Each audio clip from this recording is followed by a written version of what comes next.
Let's look at the Ndebele settlement at Mosega. Having left Mhlatlandlela, the Ndebele settled at a place called Mosega.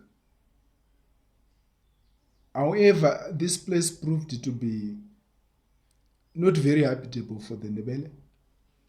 They were constantly attacked by many groups, so they decided to move on. They did not stay there for long.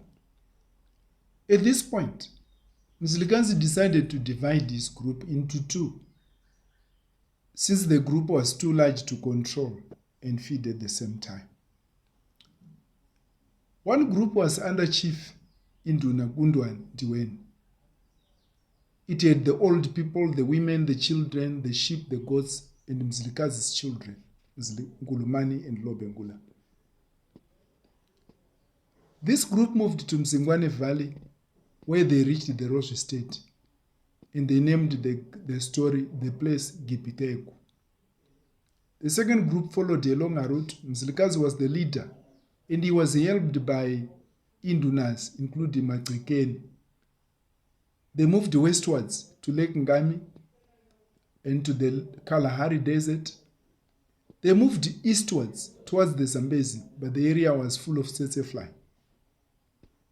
The group that had moved into Zimbabwe thought that Mzilikazi had died, so they installed Ngulumane as king.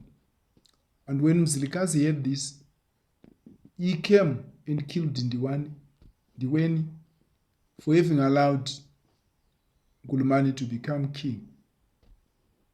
The same was done to some of the chiefs who had supported the installation of Ngulumane as king. Ngulumane ran away, and Lobengula was hidden and released later when Mzilikazi had calmed down. Mzilikazi then was able to reunite his group again after a bit of squabbling, and then he established his capital at Inyathi, and then in 1840 moved in Ndebele.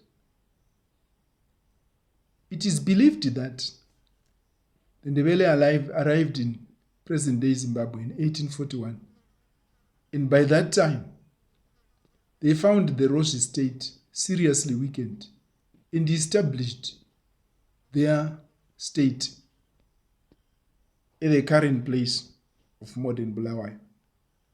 The area where they came to stay originally belonged to the Roche, but the Roche were now too weak to resist the new invaders who were the Ndebele.